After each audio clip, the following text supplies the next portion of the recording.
evening, everybody. Man, feels good to actually be able to do an after show this week, doesn't it? This is the official, unofficial CWF Mid-Atlantic AfterShow for episodes of Worldwide, episodes 146 and 147, the first two parts of End of an Era. What's up, Jason? Good evening, man. Glad you can make it in. How about that ending to 147? Sneaking that in, that little bit of future information in on you.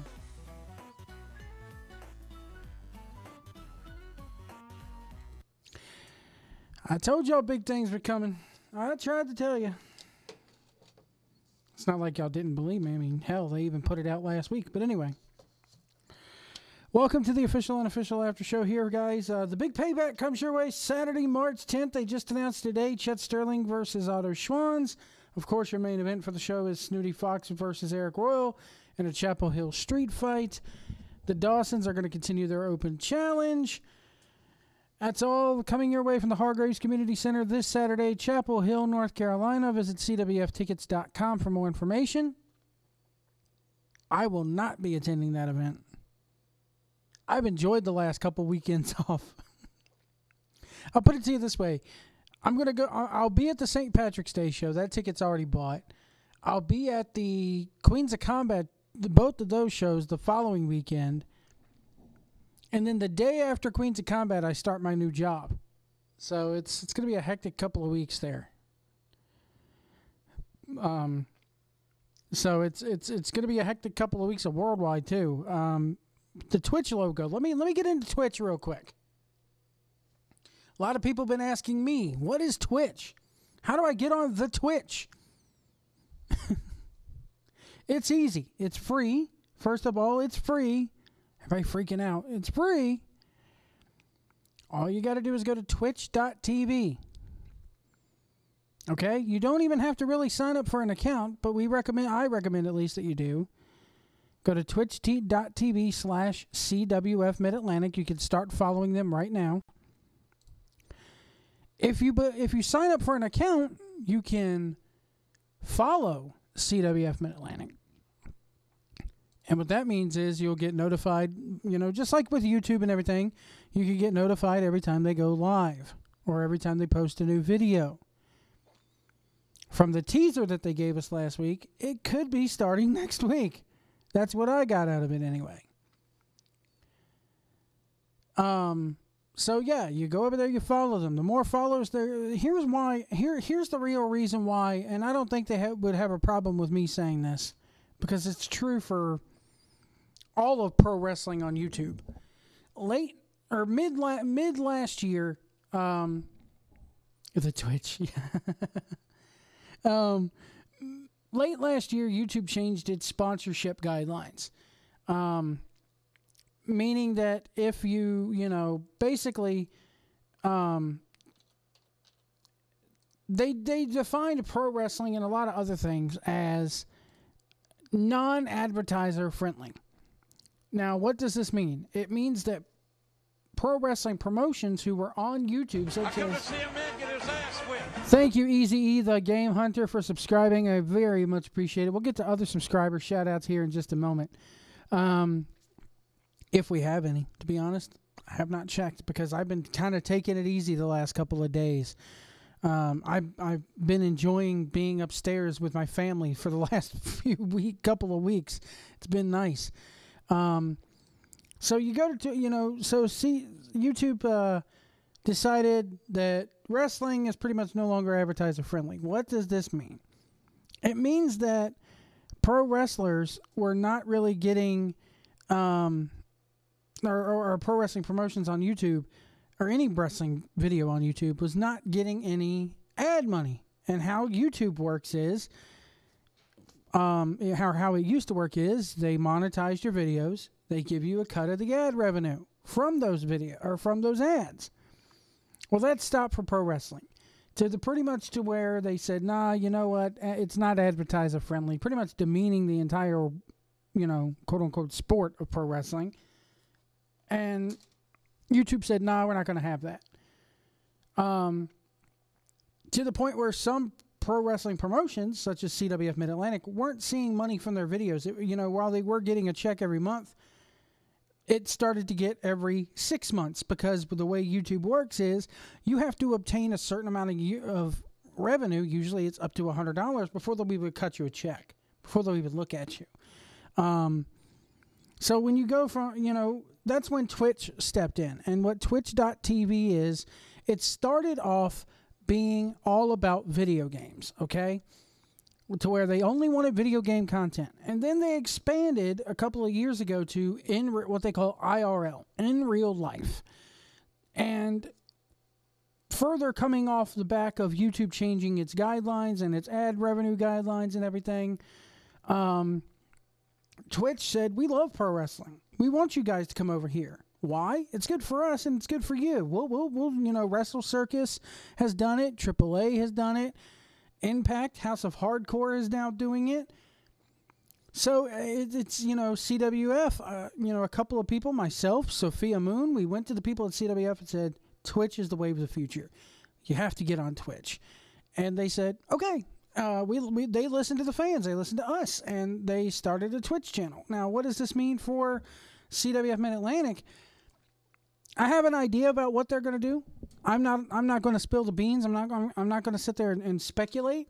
That's up for them to come out with their own. But let's just say this: it is going to revolutionize the way you look at CWF worldwide. They're going to have. I look for there to be a lot more interaction. And the fact that you can, when they have live premieres, here's how this works, because this has changed too within the last couple of months. It used to be you could just upload a video. It is a great platform for wrestling. It's a beautiful platform for wrestling.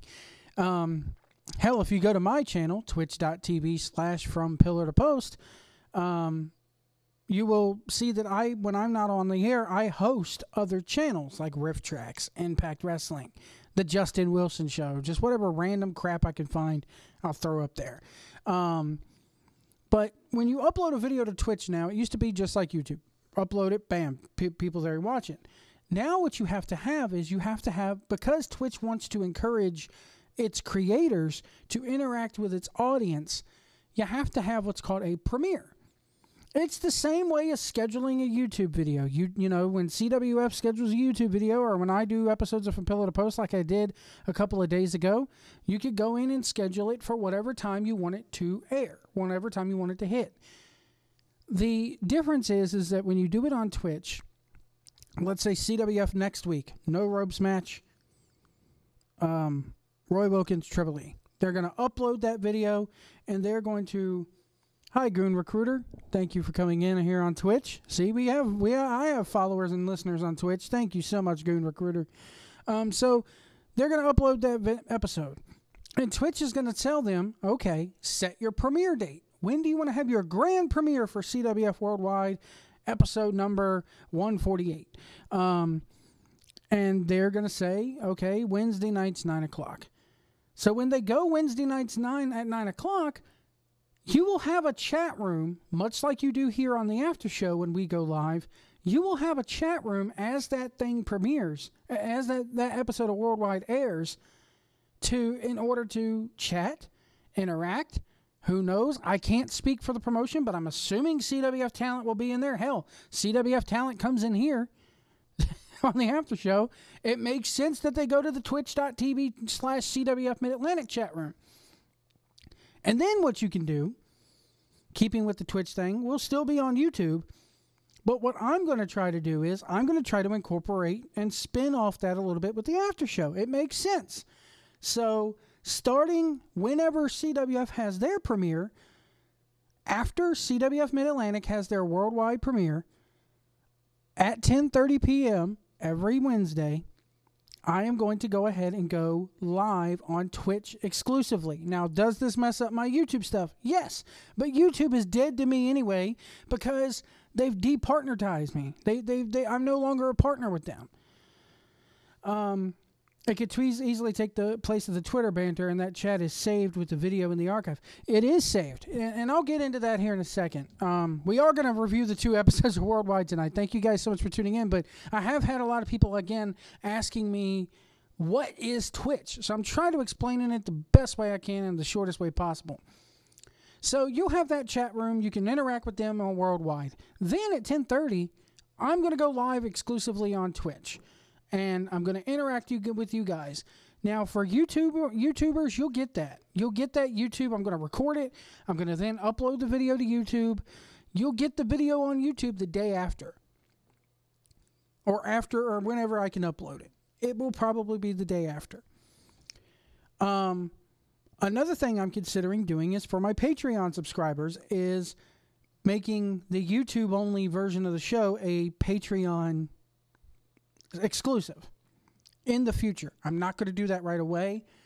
If you want the audio version of the show, you can still get that on Patreon. That'll still be a Patreon exclusive. $1 a month gets you that and whatever other Patreon content that I exclusively throw up there. Again, I've been slacking on everything lately. Patreon, YouTube, Twitch. I've been slacking. I mean, I haven't even streamed video games because my PlayStation's not downstairs anymore. To tell you the truth, I've been trying to get as much R&R and sleep and whatever time I can in with the family before I start the new job. So, but again, this Twitch is just the wave of the future. YouTube is dead for pro wrestling. I'm sorry, it just is. I'm a little late. Maybe this was mentioned, but I think it's important to point out that it is free to watch on Twitch. You don't even have to sign up to watch. Yeah, I've already said that. You do not have to. It is encouraged. I encourage people to sign up, but you don't have to. Another thing that they will get into as they grow is subscriptions. If you already have Amazon Prime, again, the episode's already free to watch no matter what. I want to stress that again, like Sophia is in our chat room, and thank you, Sophia, for doing that. It is free. It is going to be free. Free. You just go to twitch.tv/CWF Mid-Atlantic and watch it. But there are certain things that you have to have an account for, such as if you want to follow them. If you want to subscribe to them. Yes, subscribing is different from following, and we can get into that later down the road.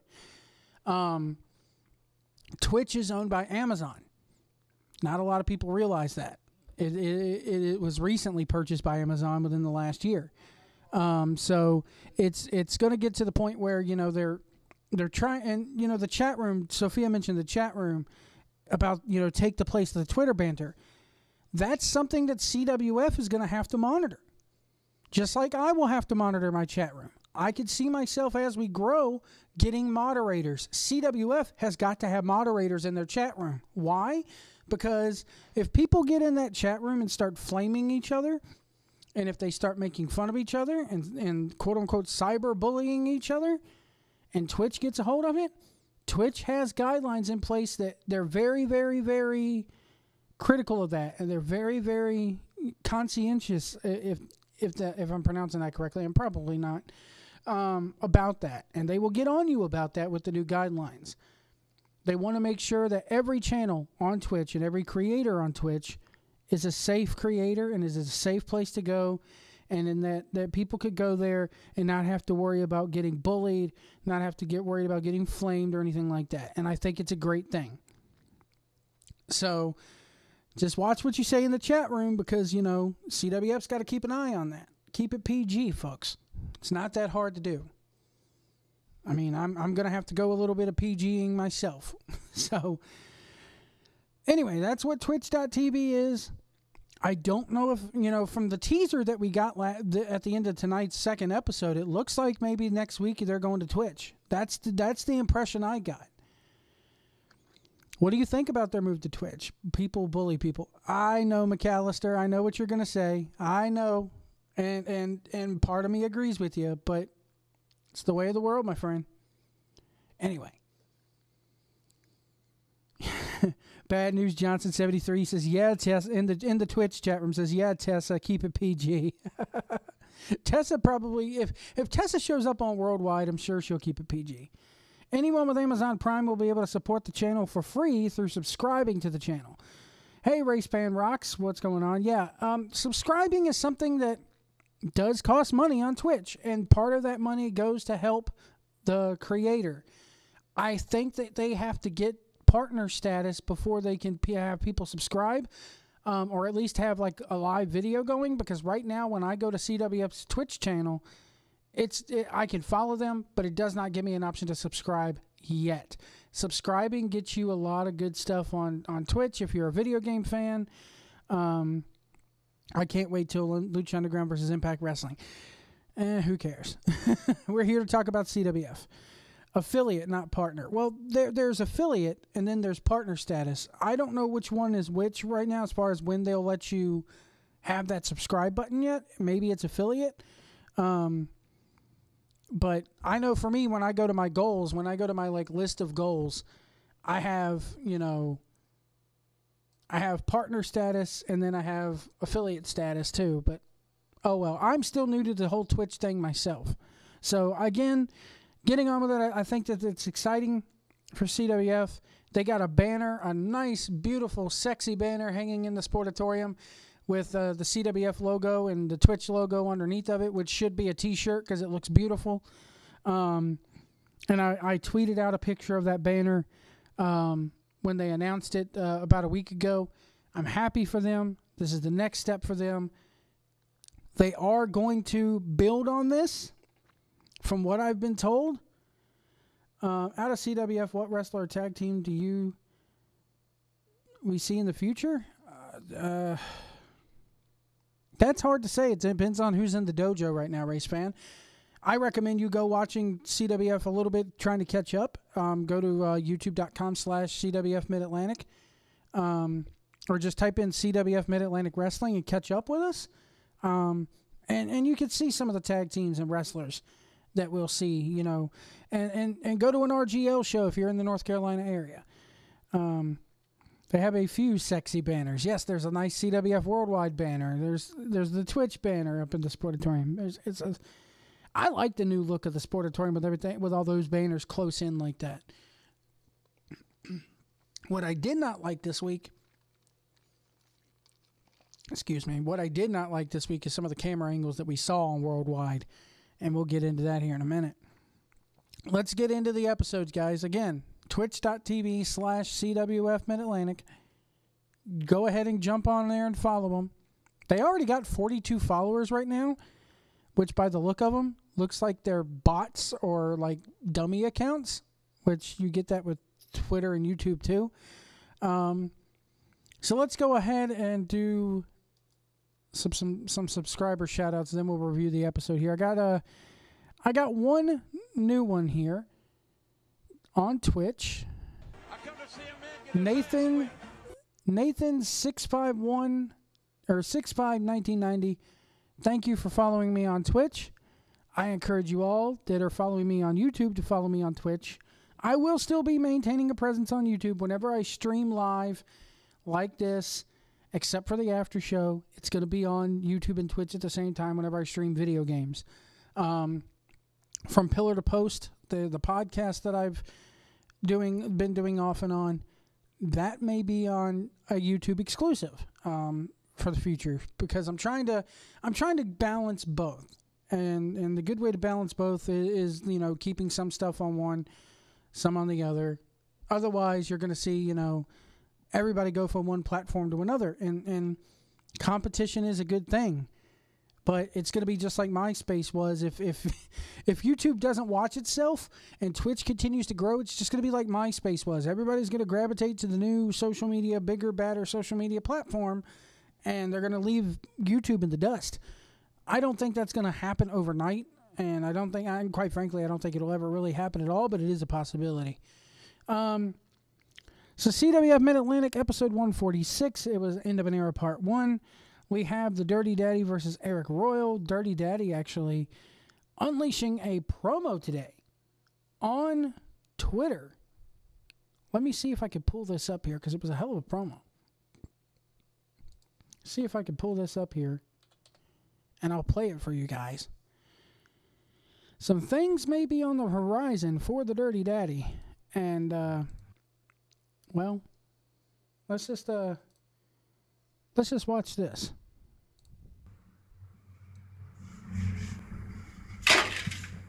Fuck this.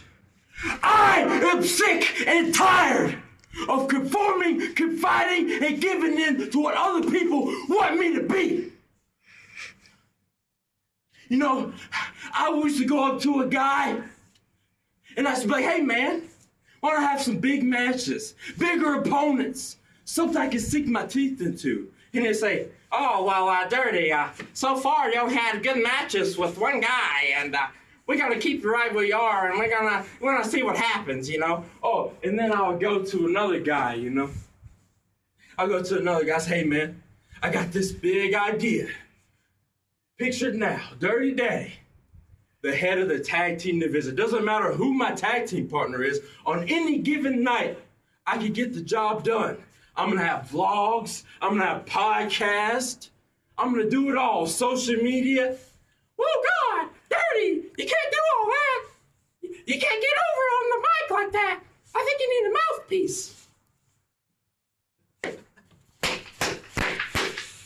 For so long, I've been fed garbage, so that's what I became. I became garbage. But this morning, I woke up and I realized, it dawned on me, it finally dawned on me, those people are gone. There's nobody to hold the Dirty Daddy back. I got a clean slate, a clean canvas, and I can do whatever I want. So this Saturday night in Chapel Hill, North Carolina, I don't know what I'm doing. I don't know who I'm wrestling. It really doesn't matter. Because what I'm going to do Saturday night is what I'm going to do every night from here on out. I'm going to steal the show. I'm going to steal the show until there's championship gold around my waist and a bunch of money in my pocket. And the Dirty Daddy is going straight to the top. And that is a fact, Jack.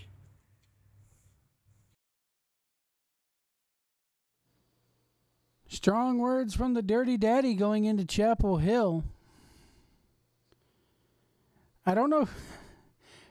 That is the worst Brad and Grant impression I've ever heard. Oh, man. I don't know. I thought it was pretty good.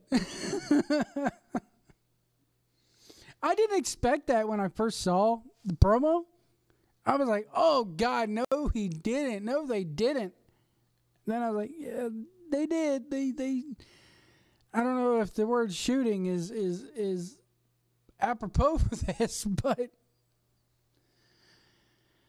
hey, whatever gets you over, you know? I mean, hell. I will say that John Miller he tweeted me a DM a few months back. Hell, it may have been around after the Rumble, and was like, Dirty Daddy's turning heel at the next Chapel Hill show, mark my words. So if it happens this Saturday, if that happens, which I think it should happen, I know people like Sophia Moon and John and me and the American Lucha guys and everybody else there have been, you know, begging for a Dirty Daddy heel turn for months now. So if it does happen, and if he does cost Snooty Fox the match, then I don't know. I don't know. There may be another riot in Chapel Hill this Saturday. They better have like extra security around that ring or a barrier or something. My favorite part of the promo was the dogs yapping in the background, giving their approval. Anyway, CWF Dirty Daddy versus Eric Royal. I like how the commentary here focused on the mood of Dirty Daddy and the mood of Eric Royal. You know, the coach getting involved, Royal kind of dominating the match, coach getting involved on the outside. They went to the Crow's Nest cam a lot. We have a new editor. That should be pointed out. We have a new editor. I'm not going to say who it is. I'm not going to give their resume out, but they had to, and I'll just tell you this. I caught a glimpse of this episode before the changes were made, and it was good. Like I said on From Pillow to Post earlier in the week, it was a good thing that this was delayed. Because he had to go back and edit it, and I think the new producer, found out real quick that shooting pro wrestling is not like anything he's ever shot before or edited before, produced before. If Dirty turns heel, some heel has to turn face. I don't think that. I don't think that's the case at all. I think right now CWF has a lot of baby faces in there. You got, if anything, they could use a better, a more heel that's there on a constant basis. And, hell, I don't know if he's allowed to still go for the RGL title, but he could be a perfect, guy for Cool J to get over, Something, but, I mean, maybe you're right, though, Wrestling God, here in our chat room. Maybe something does have to happen as far as, to counteract the balance. You got to have balance in the force, so to speak. I love how they called the murder go round when Eric Royal hit that, paying homage to Marcellus King, former Mid-Atlantic Heavyweight Champion. Marcellus King cashed in. In fact, the first ever golden ticket cash-in I ever saw was Marcellus King cashing in the golden ticket. Give me face auto then. We'll get there. We will definitely get there because it definitely looked like that was where they're going. Auto has been pretty comical the last few months anyways. I love how Eric Royal in the match, you're just like Snooty, you're a loser, I'm going to beat you up, basically the classic heel who's taking on another babyface at another show imagines that the current babyface he's taking on is that heel, So they went to the crow's nest cam a lot, and there's a reason why they did it. I'm not going to say it, but there's a reason why Grant would go to the crow's nest camera when he was the producer or the technical director. It was because they didn't have a good handheld shot, so they went to the crow's nest. I will say this. They got to get a better cameraman for ringside.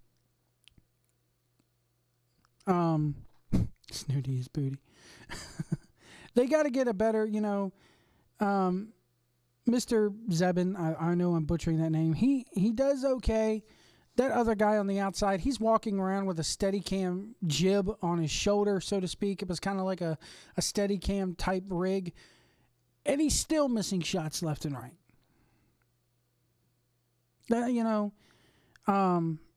So there was a lot of shots that he missed. That dive on the outside in episode 140, I believe it was this episode. I will get there. But that one particular dive on the outside should have been caught by a cameraman. We shouldn't have been seeing that from the other side of the ring. It's just it should have been captured. If you're around the sport for a while, you kind of knew that dive was coming. It didn't take a blind person could have saw that. Ray Charles could have saw that. God bless his soul.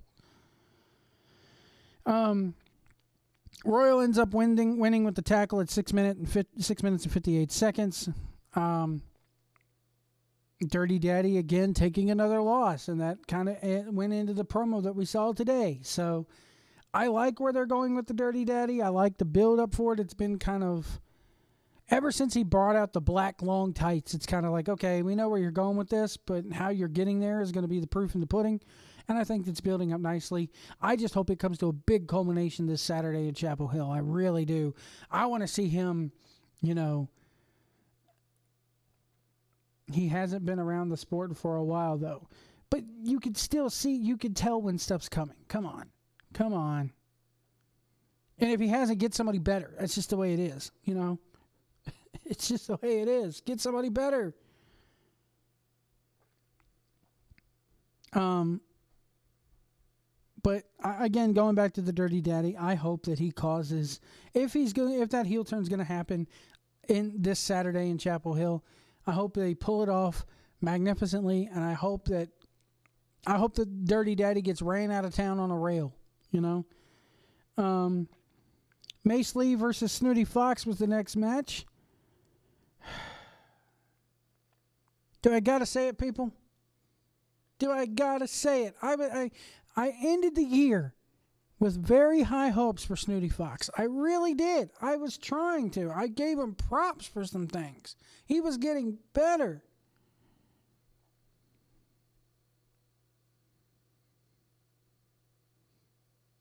And then Bad News Johnson 73, Snooty is booty. But then this match happened. And it was just as much of a clusterfuck live as it was here on Worldwide. I can't hide this. I can't not say something about this. As the after show host, I can't not. I try to be nice to everybody because they go out there. They're better than I'll ever be for going out there and trying to bust their ass. I'll give them that. I give them their props. He was getting better.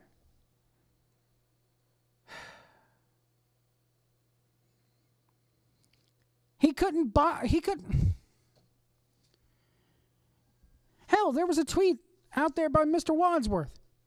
There's no excuse for a guy that big and that jacked and that strong to miss a press slam on Mace freaking Lee. And I'm sitting there next to Bruce live, and I'm sitting there next to Mr. Acosta and the rest of the American Lucha guys, and we're just sitting there. I don't know about Bruce. I can't speak for Bruce, but me, to my right, we're all just sitting there shaking our heads. And Mario, poor Mario. Mario's trying his best to cheer this guy and to get him over.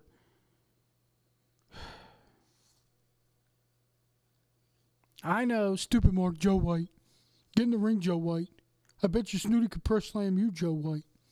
I know, but golly.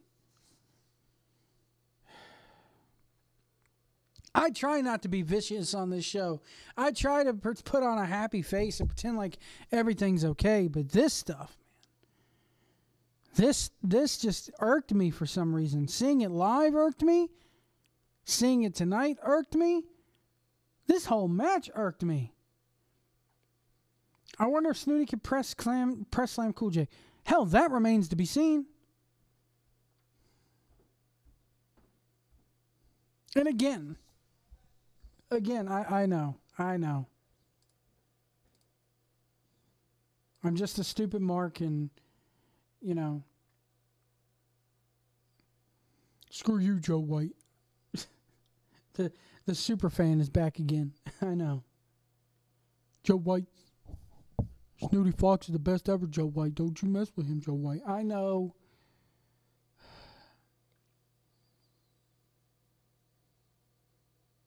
And to say that the guy, it wasn't even that long of a match. 6 minutes and 17 seconds. And after a while, he's blown up.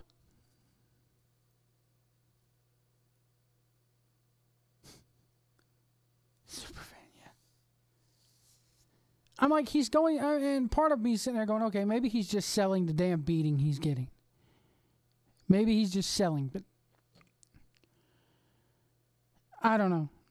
And then you got the whole thing on commentary about the whole him being in Chapel Hill makes it Duke versus UNC. Oh, man. I could give two craps about Duke and UNC.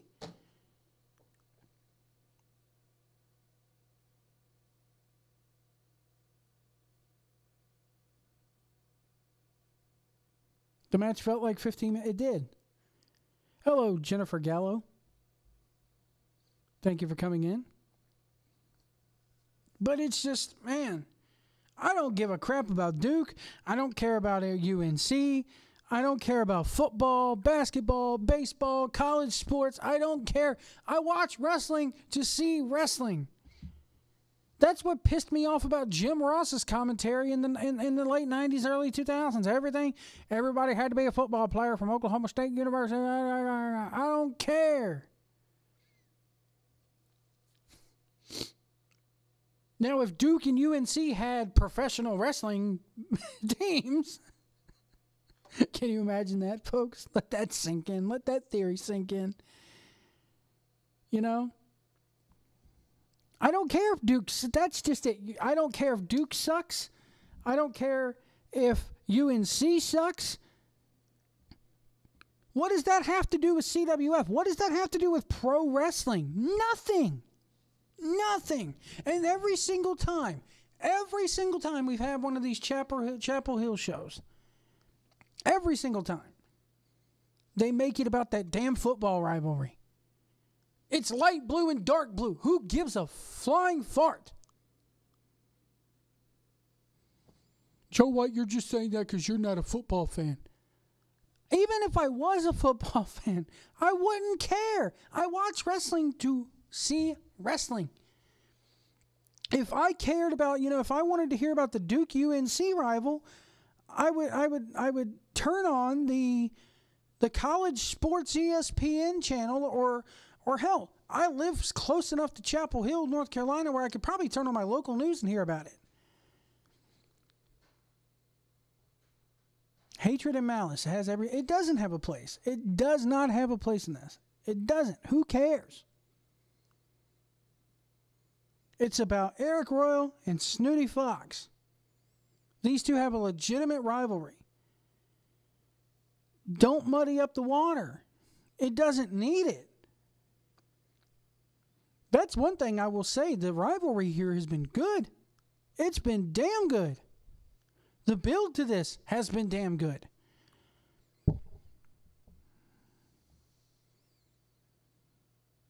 Did you see that crowd last time they wrestled in Chapel? The thing is, though, they don't care. Okay, they came to see pro wrestling. They didn't come to see a Duke UNC rivalry. It has nothing to do with this.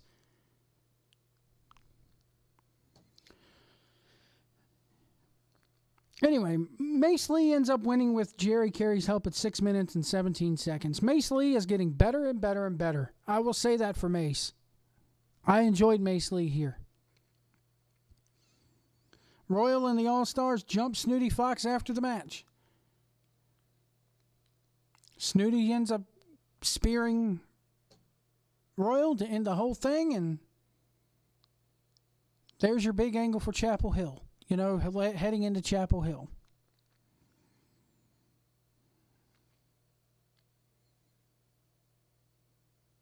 Exactly. They came for Snooty Fox. They didn't come for UNC. They didn't come for Duke.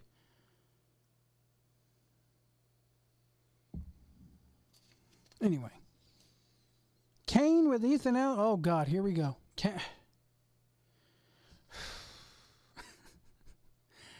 Kane with Ethan Alexander Sharp versus Cam Carter. If you didn't notice, Kane's mom is booing her son for once. They came to see a man get his ass whipped. That's right.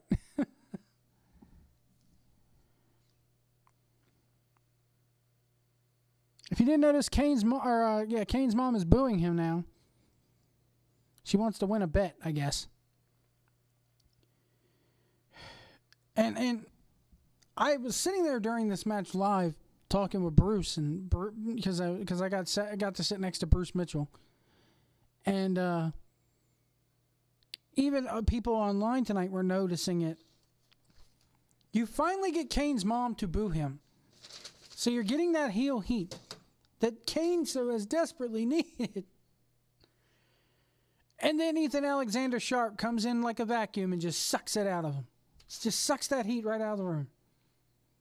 Chapel Hill is not, it shouldn't be Snooty's gimmick. He's from Chapel Hill. He wants to be a representative of Chapel Hill. But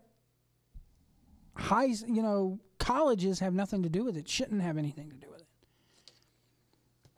And unless you're going to have the coach of UNC escort Snooty to the ring, which is a freaking bad idea anyway. It's a horrible idea. But anyway, getting back to Ethan and Kane.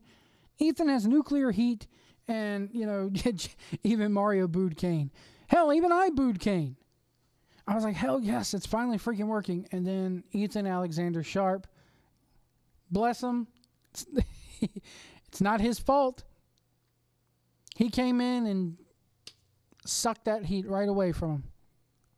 I get it. They're trying to build these two up as a team. It totally came out of left field here. I'll be honest, when Kane came out and Ethan was with him, everybody kind of was like, you know, I always use the dog cocking their head to the side analogy. Huh? And then Ethan just totally just sucked the heat right off of Kane. Cold as ice. Cold as ice. And even Bruce agreed with me on that. I was like, they finally get all of this place booing him. And then they just, for whatever reason, they can't seem to get it right. Have him come out there by himself, get booed. With the year, I get it. You got to fill up a tournament in a couple months or in a month. I get it. You need tag teams.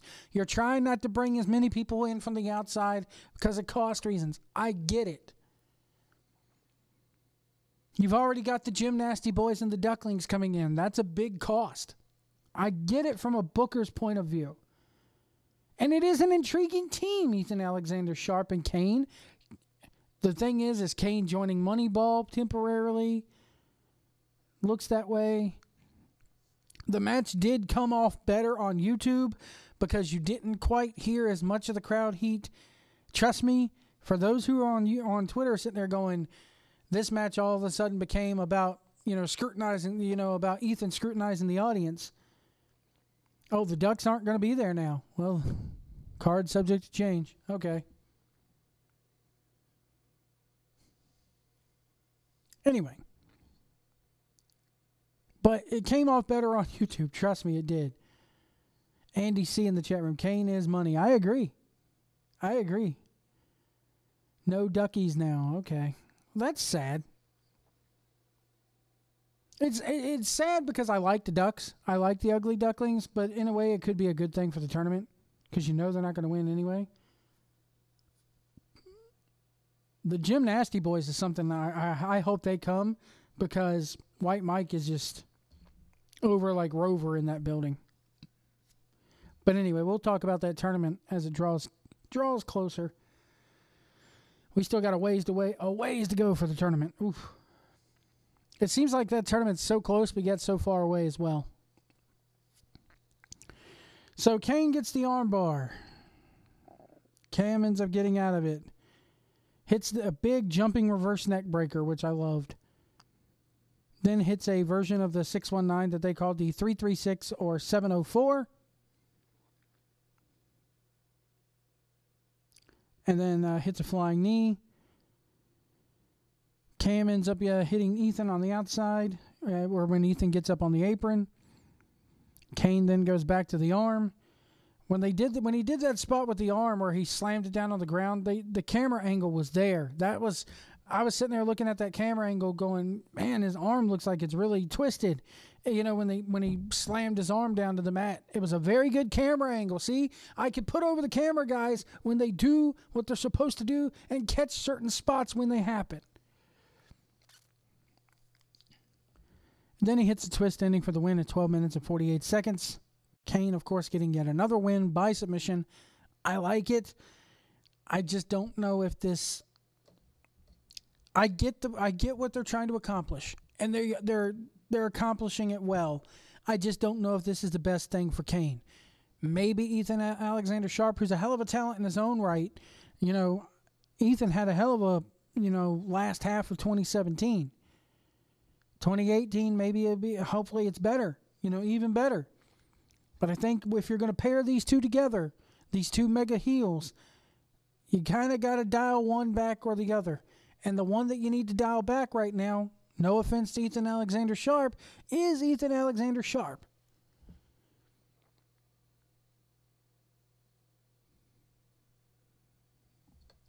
We had the Dawsons versus the Mid-Atlantic. Oh, golly.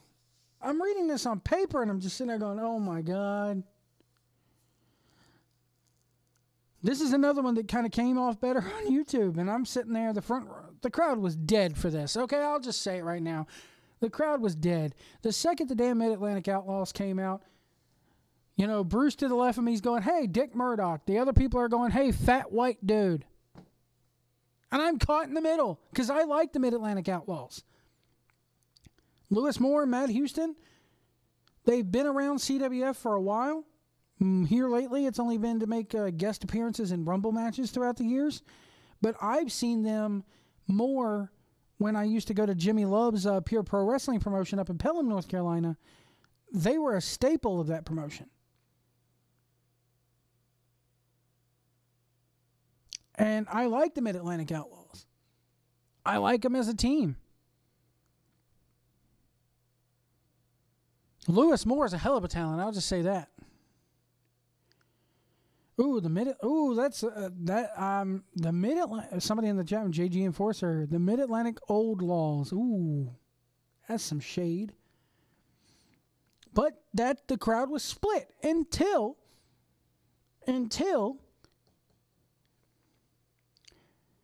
the top rope moonsault was up. That damn Manaconda moonsault, for a big guy like that to be doing something like that, I mean, that's something that S.A. Rios used to do back in the day. So, that is a bit impressive. I knew it was coming because I've seen him do it before. But then again, he has, hello, pot, my name is Kettle. He's gained weight since the last time I saw him. So I was like, is he really going to do this? And he pulled it off flawlessly. I'll give him that. And it just... The match dragged live because it was... This open challenge thing, people expected something bigger. Yeah, the Dawsons did feel more like the home team. I think the crowd expected something bigger when you have an open challenge like this. And when you bring out the Mid-Atlantic Outlaws, it's like crickets. That's what it was. I'm sorry. I can't, Matt Houston can still fly. But it's just, You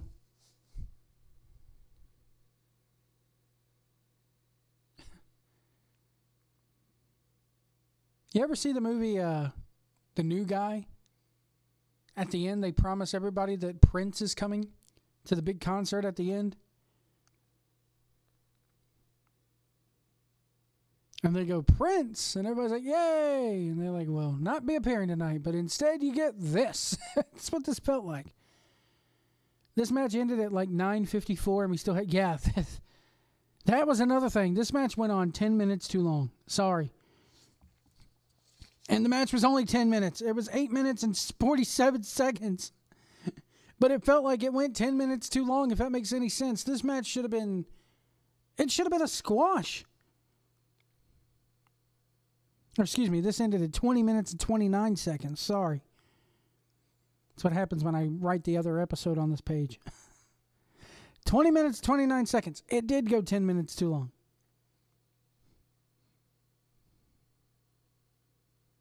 I like the finish with the belt shots. I did like that. And then they hit the double power bomb for the win. The match really picked up, and the crowd really started getting into it. Bad News Johnson in our Twitch chat room says, it sucks for the Outlaws. Great team. Match dragged on too long. Yeah. The match really picked up when,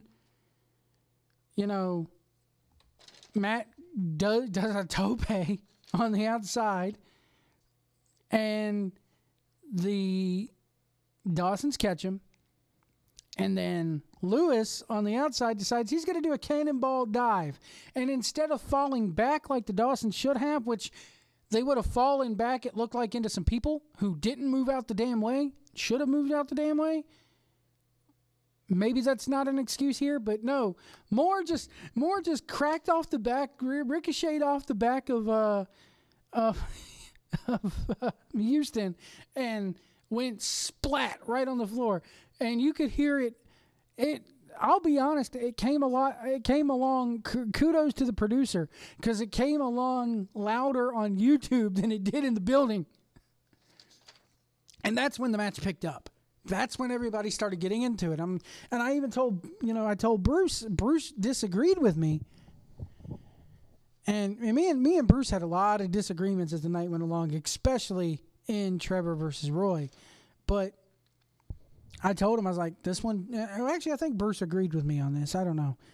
But everybody else agreed with me, too, when I said this. I was like, this match really picked up once the bad dive happened. Again, 10 minutes too much. The last 10 minutes of this match was great. And that was our main event.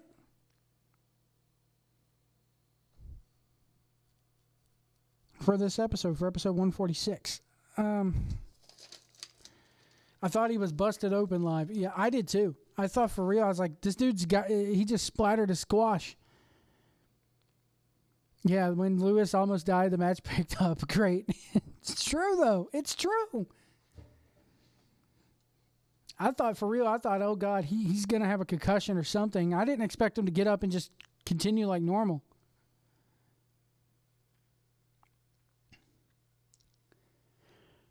So then we go into CWF Mid-Atlantic 147. I hope I'm allowed to say this. El Negro Bart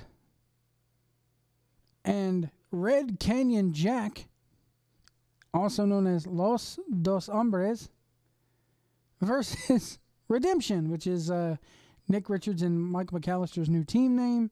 The commentary right off the bat was funny as hell here.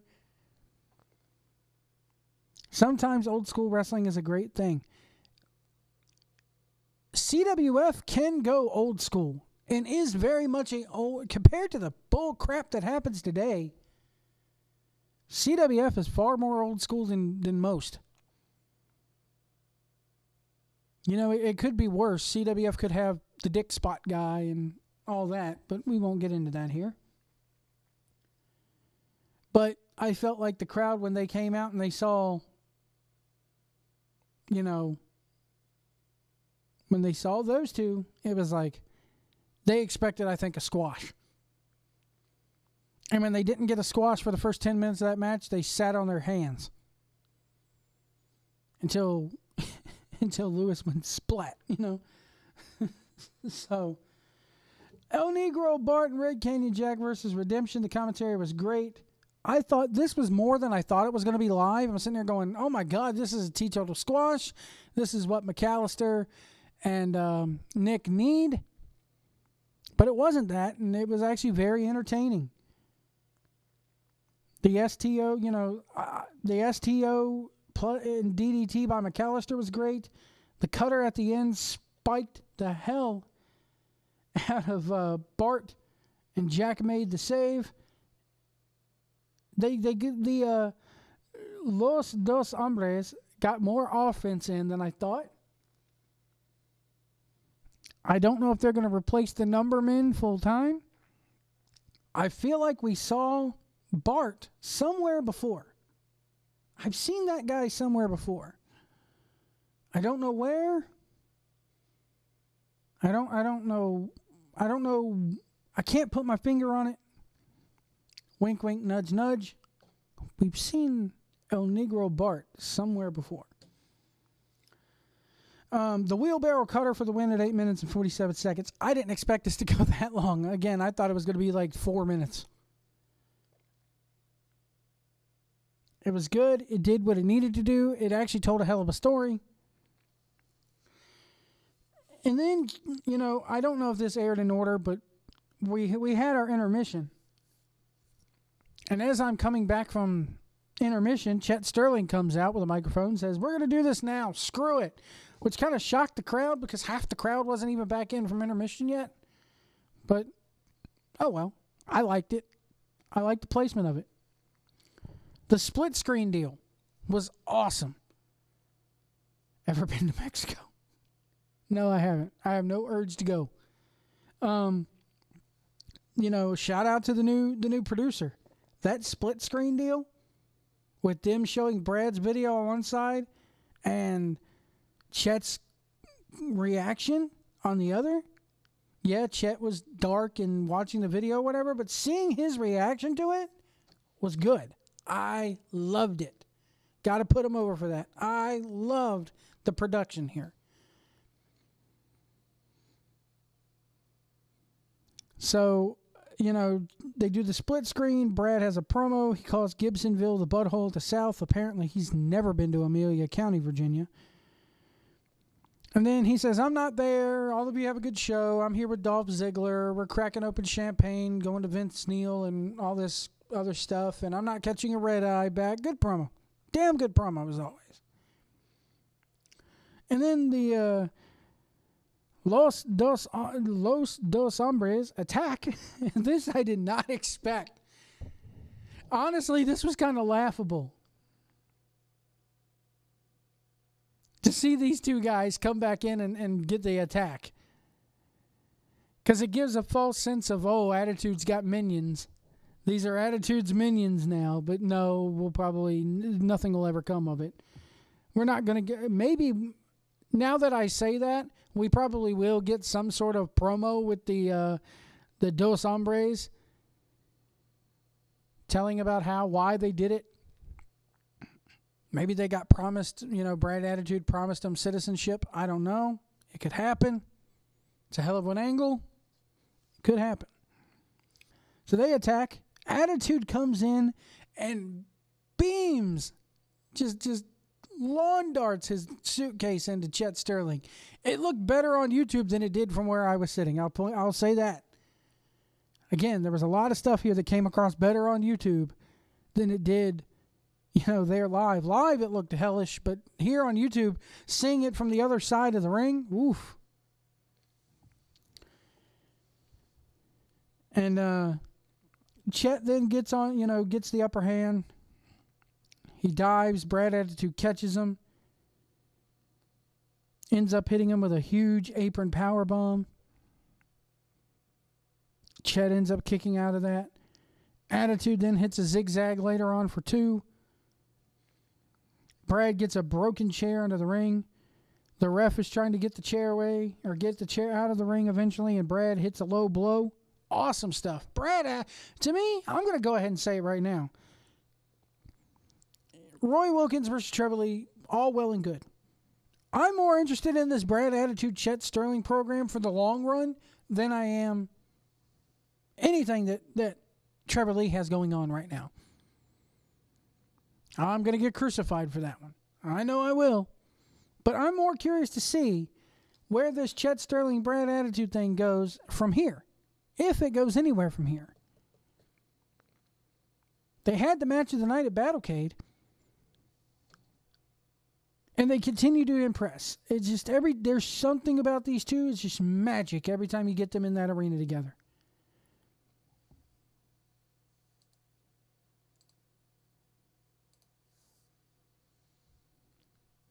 So I like this. I like this segment a lot. Brad ends up after the low blow, he hits the Verta Bulldog. Then he hits a buckle bomb. Then he ends up hitting a dynamic kick for the win. 3 minutes and 9 seconds, if I heard Randy Hendrick right. Was one of them Ziggler? No. Put Trevor on the back burner. I agree with that.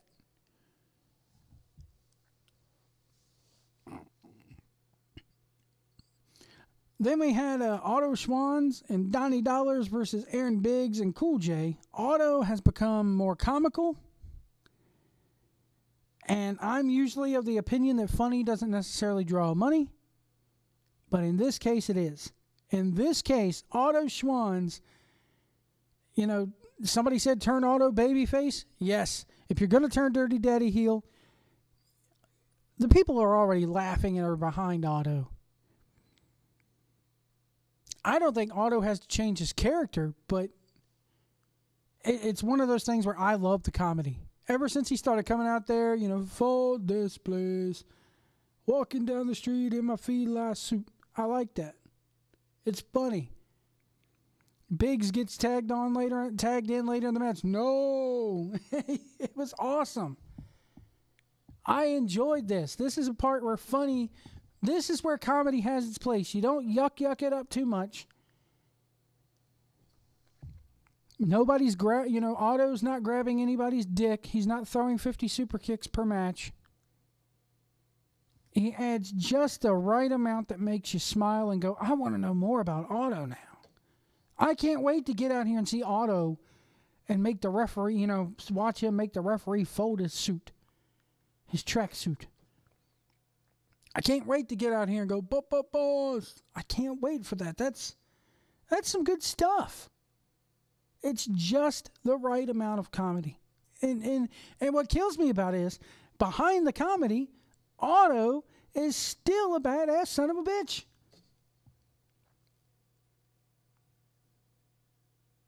Otto is still Otto. Otto's still, the wrestling machine. But he's found some way as of late to weave in just the right amount of comedy in this and make you just smile. He makes me smile when I see him wrestle and when I see him do this stuff before and during and even after the match. Cool J and Biggs, I kind of like that teaming. What I don't agree with is if you're not going to make it permanent, stop having Aaron Biggs just with the random partner each and every week.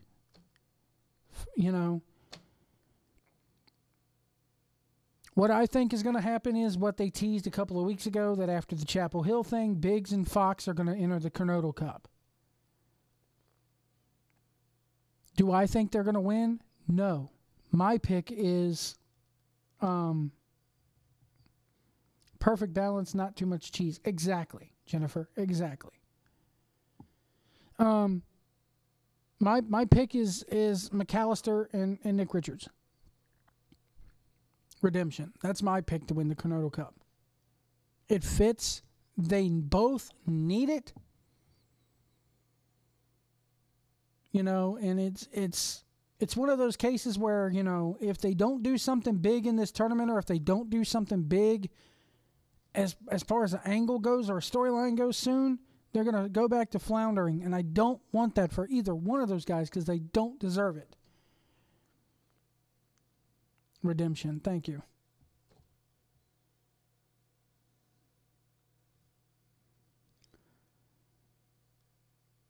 I liked how Donnie Dollars in this match, Otto again. It's an easy feel-good arc. It is, but I like to think long-term, with CWF.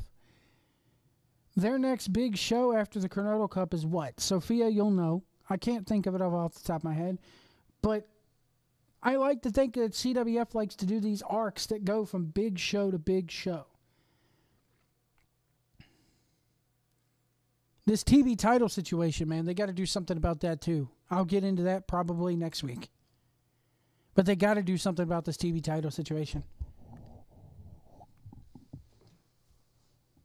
I believe it was Jason sent me a caption of Hurricane's next schedule for the next month. CWF is on there once. Come on, we want our TV title defended at every show. No, I will not be at Chapel Hill. Sorry, I don't go to Chapel Hill shows. Why? Because parents don't know how to put their children on a leash at Chapel Hill shows. That's why. I know that's mean of me to say, but it's true. I just I got the next 2 weeks after that. I'll be going to wrestling shows at the Sportatorium. So, but I will happily be watching on YouTube or Twitch with everybody else, and I'm looking forward to it. I'm looking forward to Eric Royal and Snooty Fox. As much as I badmouth Snooty Fox tonight, and as much as I think he needs to step it up, I think he will there because it's his hometown crowd. You get the adrenaline pumping, the crowd behind you, yada, yada, yada. I think he'll put on a good performance, as he did the last time. The last time he faced off at Chapel Hill, I was singing Snooty's praises that night.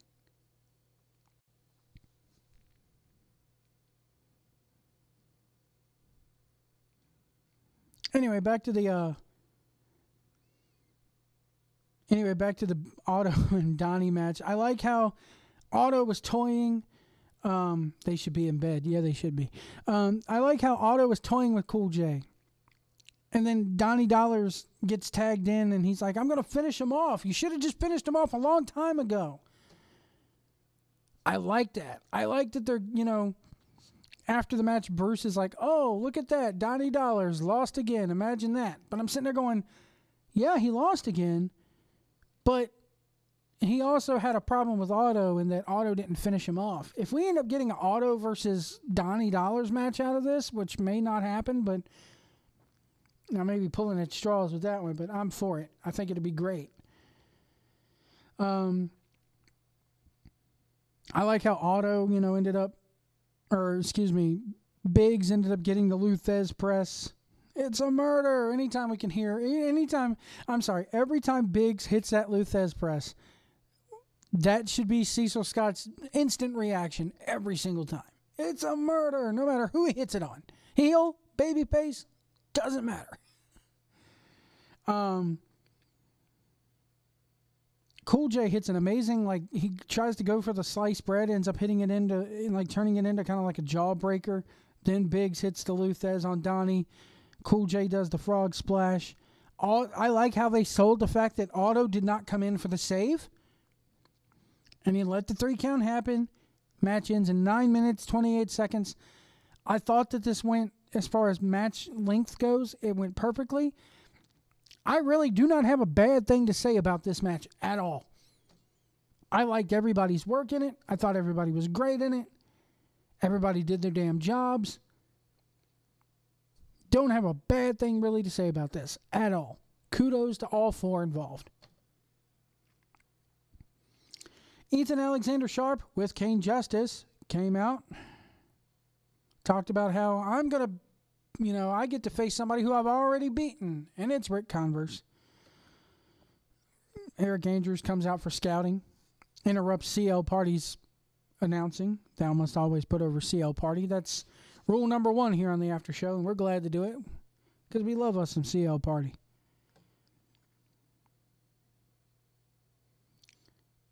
I like how Andrews keeps coming out and scouting these matches. Here's a spoiler. He's going to do it in the main event next week. He crept in. I'll put it to you this way because I don't know if they show him on camera or not next week. He crept in behind us. I didn't even know he was there for the first, half of that damn Trevor Roy match. And it got me thinking, I'll be honest with you. We'll get into it more next week, but it did get me thinking of, they're really teasing Eric Andrews here and when he's going to cash it in, how he's going to cash it in. He's waiting for the right time. He's out there scouting matches. I love it. And it's probably good for Eric Andrews because he shows up and doesn't have to get his ass beat or doesn't have to take bumps. He just has to sit out there with a damn tablet and watch wrestling in his gear. It's a win-win. So the match, Converse, with a huge slap to open. Kane is shouting things at Ethan like, put your finger in his eye. Put your finger in his eye. Stuff like that I liked. We ended up getting a ref bump.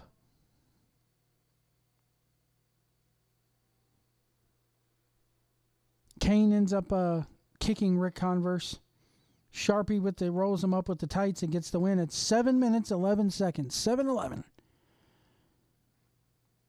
And then we get what I played for you guys at the top of the show. We get a really nice video package. Next time, please use Phil Collins' version of that song if you're going to do it. It's just a classic rock guy in me. But anyway, a beautiful video package.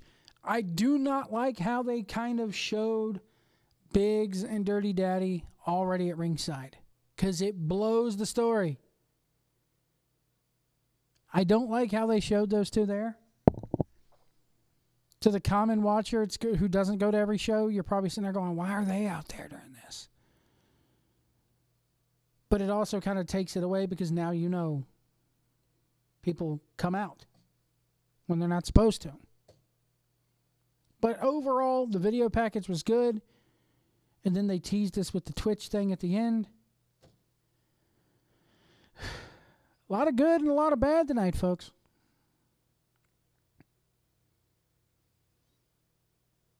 A lot of good, a lot of bad. By the way, I'll stay on here for a few more minutes.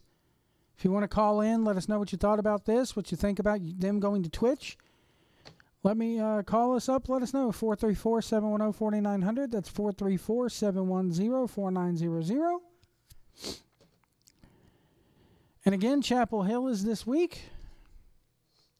I want to give a shout out to our sponsors here, Bullock's Engraving. Listen, if you live in the North Carolina area, or even if you don't live in the North Carolina area and you need something engraved, let's say, hey, spring is coming up You got a kid who plays T-ball? Are you a T-ball coach? Baseball coach? Softball coach? Soccer coach? And you need to get some trophies together for the team? Bullock's Engraving can help you with the engraving on those trophies. They'll gladly engrave your participation awards for you. Go on over to www.bullocksengraving.com. Mention that you heard about them on the after show. You get 10% off. Also want to give a shout out to American Lucha Designs.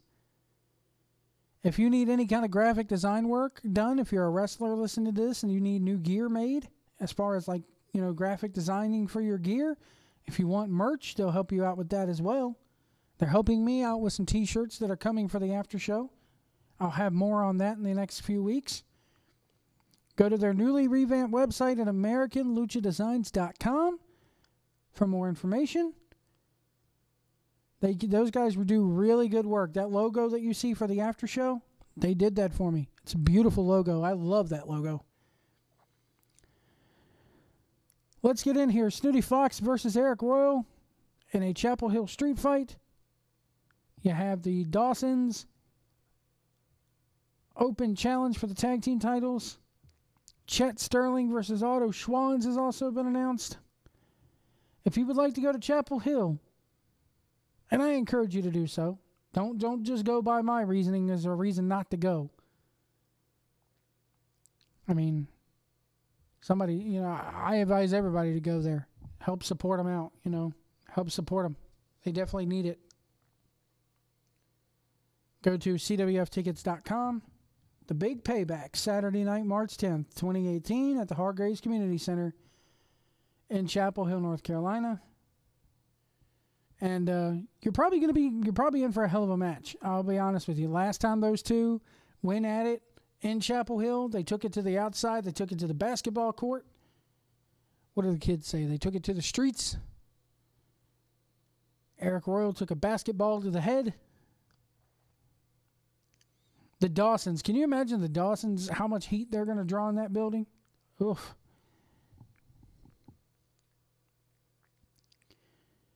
But, so I'm interested to see where they go from here. They got Green with Envy coming up as well. Ethan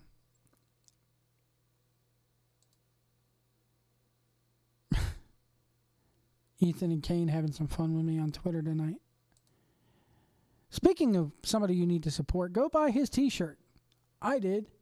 All the cool kids are buying the Ethan Alexander Sharp t-shirt. I will say this too, that the Green with Envy show is on St. Patrick's Day. So be sure to wear your green.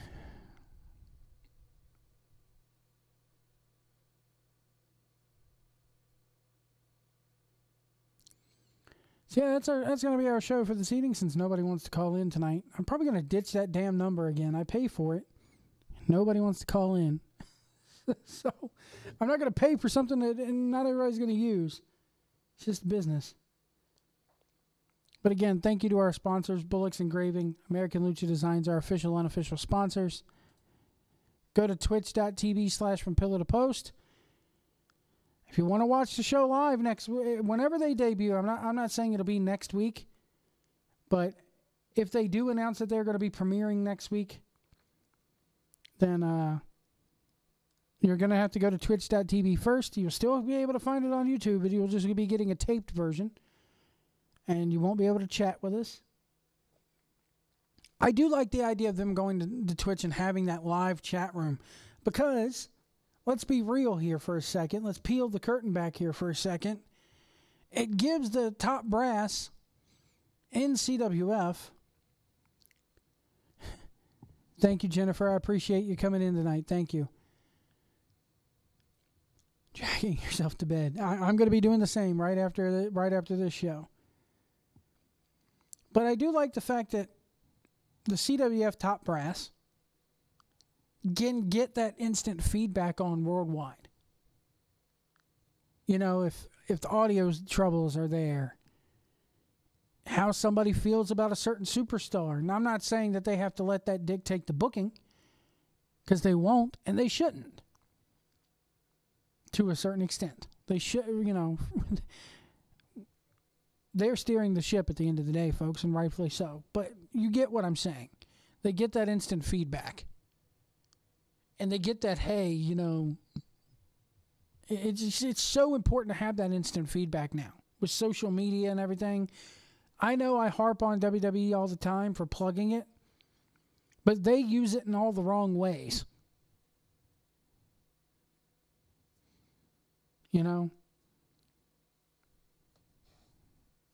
But anyway, we're going to get out of here for the night.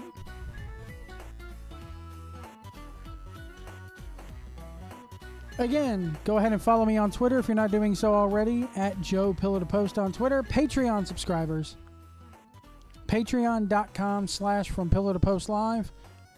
$1 a month means you become one of my $1 warriors, and that gets you all the content that's on my Patreon page, including the audio version of this after show so that you can take it on the go with you. If I get enough supporters on Patreon, I can afford to buy hosting, which means the backlog, the archive of the audio, or the audio versions, all of those get put up there as well. As well as future audio versions. Probably going to have a new version or a new episode of From Pillow to Post coming out probably either tomorrow or Friday. Until then, we'll see you at the Sportatorium.